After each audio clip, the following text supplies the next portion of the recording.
Hi, it's Zizaran here with another video, and this video is gonna be about Heist and getting stuck behind doors. Heist was a mechanic that was introduced, well, it was our last league, the one before Ritual, and it introduced the rogue markers. Obviously in Heist League it started in Act 1, but now it resides in Act 6, so you don't encounter it at all until then. You right click the rogue marker and it opens a portal, and lo and behold, there are other people here. When you first get here, you basically have to go talk to everybody. Well, everybody that is there, because you don't have everybody uncovered yet. So you have to go around and talk to everybody that is here, and then Kurai will give you a starter mission. Now, you could actually run this infinitely just by not completing the quest at the end, but that's not really ever worth it. So after Act 6 onwards, you'll be dropping contracts and a small chance of blueprints. Blueprints are grand heists and the contracts are normal heists. So I'll explain a little bit about the differences between those two. And the grand heists, the really big ones, they can also drop inside regular blueprints. I don't think I have a low level one, but either way, let's say that we drop this one, and you can see there's a lot of information on this. It says at the top, it says the heist target has moderate value, and there's different ones here. There's low, there's moderate, there's high, there's precious and priceless. So the way this works is if it's like precious or priceless, you go into the heist, and I can just open one while I'm talking about it here, but you go into the heist. So here I'm just like running that heist real quick just to show what it looks like inside. So this is what a normal heist looks like. Here you see like the reward at the end, and once you pick that up, the alarm will go off. Several traps will trigger, like for example in this area here there will be laser traps. Sometimes the traps will be on the way in, sometimes the traps will be on the way out. And here you can see there's a currency reward, and here there's a fossil reward, and there's loads and loads of different rewards per different area. The one we're in right now, which is agility, has like a few different rewards. It has armor, currency items, essences, fossils, and harbinger items. And like here's like a cheat sheet. I'll talk and show more about this later, but we can like see that here, and it talks about all the different masters, etc. And then when we've collected the quest object at the end, we just leave after the alarms have all gone off and we've killed loads of monsters. They will keep respawning indefinitely, and for a while they will give experience, but not as long as it used to. Then once you have like the golden hand or whatever the quest reward you have, you sell that to Faustus, and Faustus will give you more rogue markers. Rogue markers are used to run the normal heists like this, but the main purpose of the rogue markers is to run the grand heists. Let's look a little bit at the grand heists and the differences between these. On grand heist, the reward is a lot better, and you can also like sort of target farm these. So if you see all the mansion blueprints, these are enchanted armaments, and it actually says at the top of the blueprint or grand heist what the reward is. So like you don't have to like open one, run it, and be like, oh no, this wasn't replica uniques, which is what I wanted. So replicas are only in prohibited library and laboratory, and replica uniques, they're basically like, they're just different. The idea is like, somebody tried to replicate the existing uniques we have, like Home's Heart, but they fucked it up, or maybe improved it accidentally. So they're just different. Like Home's Heart normally has 500 life, whereas the mana version is like 300 or 500 mana. So some of them are really good. There's especially Alberon's Warpath. Even though it did get a nerf, it's still a very strong like strength stacking boot. And there's a lot of cool ones. A Replica Soul Tether is insanely strong.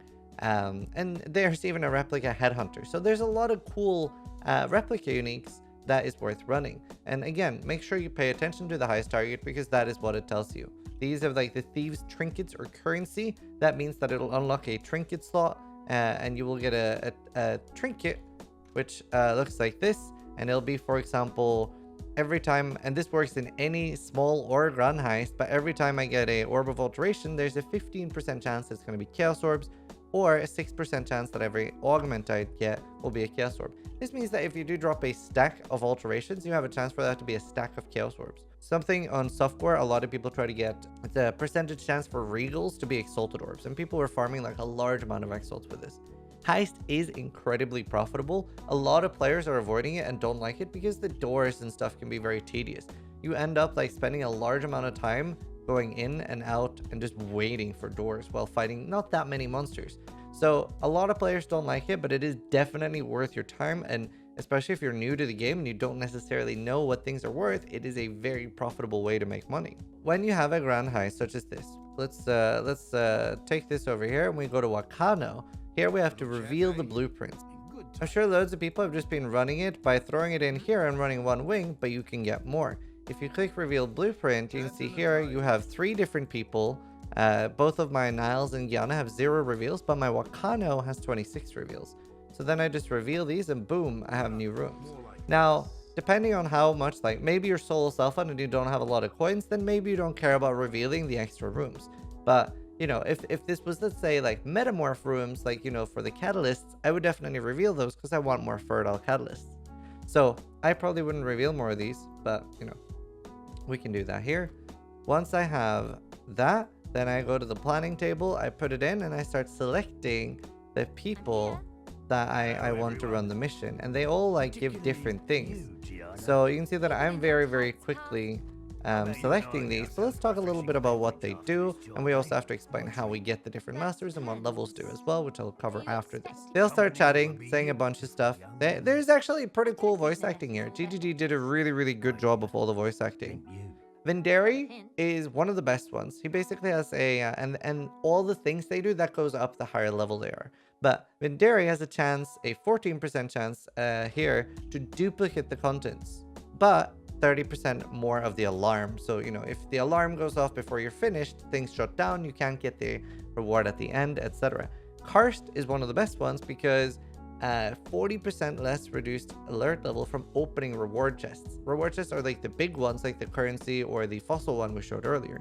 Yana is okay. She doesn't really do anything super special, but whenever you finish a heist contract mission, she discovers a 30% blueprint revealing cost reveal. Every time you do a mission that is 68 or higher, you're always getting a normal reveal with 0% discount. But if you're doing the Gianna ones, then you're getting the 30% reveal discount. So definitely worth running that. I don't think you do get one when she's on Grand Heist. I'm pretty sure it's only on normal Heist. I could be wrong. Karst is definitely the number one I always try to get there. And this is like the dream team, at least in my opinion. I like getting Karst and Nanette. Nanette is also 20% reduced of any alert level. That includes the small chests. And it makes up for Venderi. If you're in a very big heist and you have like Karst, Nanette, and Tolina, you can pretty much open every single chest. And we'll get to gear later, but you know, that's a pretty good combo. I like these. I usually don't reveal a lot of the small chests. Most of the time, if I'm running a grand heist, it's mostly because I care about the big reward at the end and not so much the smaller ones. There are some like Niles and Tibbs, they can open chests after the alarm has gone off. But either way, let's confirm these plans here, and now we can run it.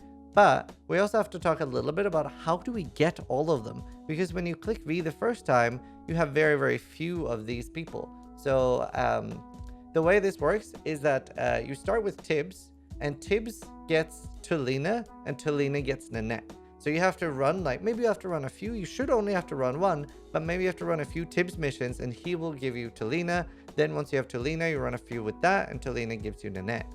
Now, Isla is also one of the starter ones. She gives you nobody. Apparently, she has no friends, sometimes.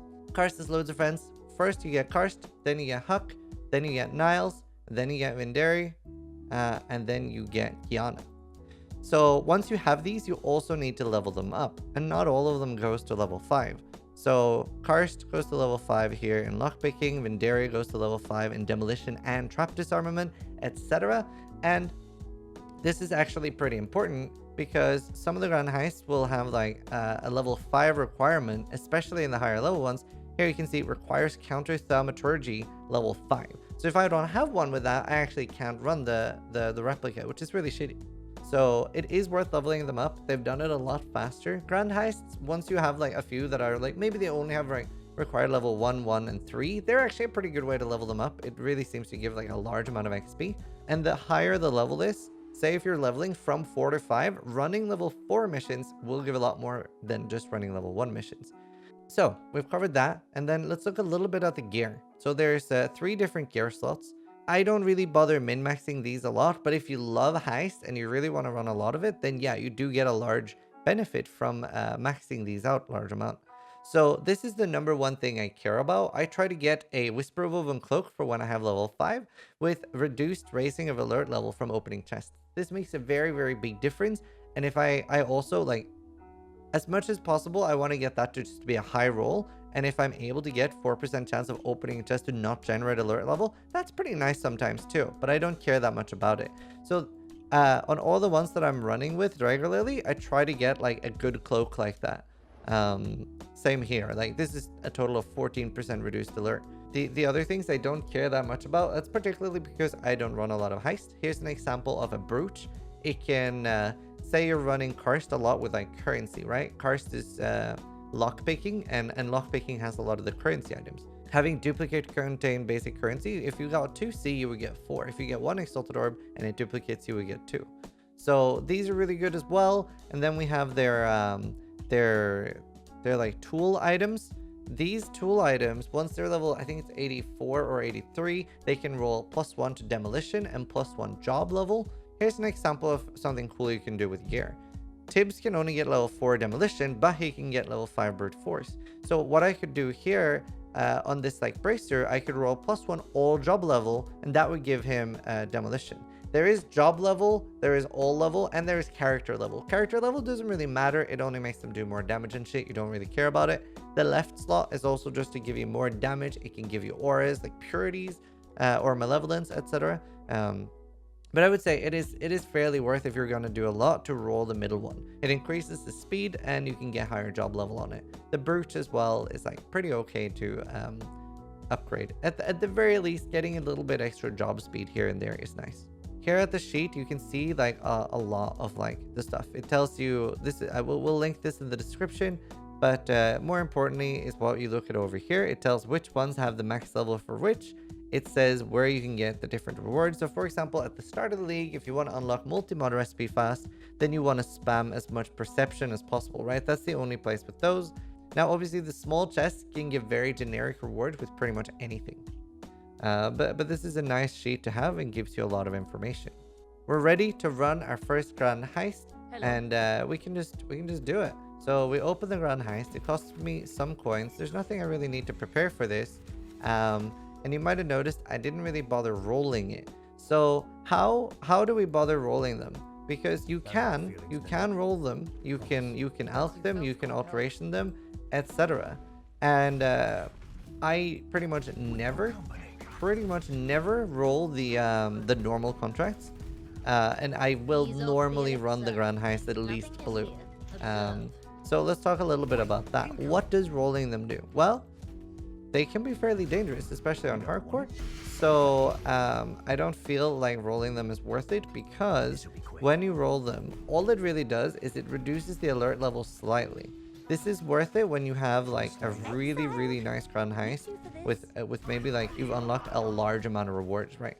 Here we only have like these two, and then we have a bunch of small chests. So there was no reason for me to unlock this. As you can see, I was able to open all of the large rewards, and I'm able to open a lot of the small chests as well. So I didn't care about this at all. Keep it down or else. So I've managed to get like quite a lot of these, and now I have 3 chests that I can't open. If I'd rolled this elk, I maybe would have been able to open 1 or 2 more small chests, but I don't really care about that. I'm mostly doing these for the reward at the end. So not super worth it. Here you can see like that you get a choice between a few different things. Replica Restless Ward, Replica Veil of the Night, Potent Cleaver, and this is using something called Smart Loot. Just means it's better than normal, and very often 6 linked if it has 6 sockets. There is nothing good here for me, but this is in a lot of heists. It's in a lot of the small heists as well, but here we see a safe at the end, and there'll always be 2. These aren't in every single heist, but they do drop fairly nice rewards. I've had 2 or 3 Exalted Orbs drop from these, and a lot of Divines. So once we've like popped the reward we want, we just make our way back out, through all the doors, and we get our rewards. If I logged out or died right now, I would lose all the rewards in my inventory, because if we look at them, they are contraband. We do not fully own them yet. So this is some sort of like medium core, where even on soft core, if you die or log out, you do lose the rewards. And now that we have triggered the reward, we're not able to get back in. That means that if you find a really, really expensive item, you can't just log out to save it. Now we can actually leave. We could go out here and we can go back in, no problem. I can go vendor, etc. Don't worry. There were some instance loss problems in like the first, like when the league was live, but they seem to have fixed most or all of those. So you can just go vendor, etc.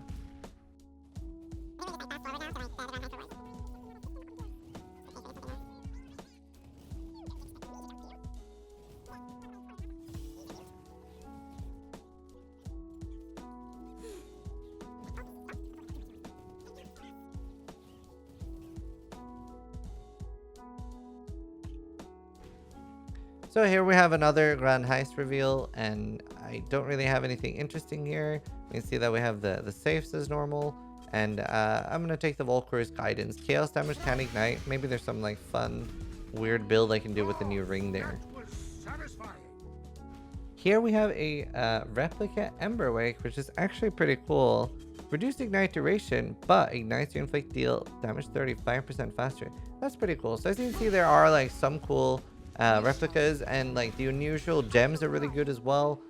There are several, like for example, on my character on this one, I really want a replica, or sorry, anomalous kinetic blast, because that is built in pierce, so I can drop the pierce gem. So there are quite a lot of these that are just really, really good, worth keeping, and I would say both the unusual gems and the unusual gems and replicas are very worth running. Enchanted armaments, I haven't had much luck. It's basically like enchants for gear, and like the armor ones could break your 6th link. If you're enchanting your armor, it can actually do like -3 sockets. So some of them can be like kind of hard to use, but yeah, there's a lot of cool stuff here in Heist. Hope you guys enjoyed the Heist video, and I hope I covered pretty much everything. Heist is a very, very profitable league. It's worth running, and I hope this video helps you if you're new to Heist. Hope you guys are enjoying Ritual. I'm having a blast. It's like my favorite league in a long time. Sub if you like all the YouTube videos. Going ham at the moment. It's a lot of videos. More importantly, try to die less than I do.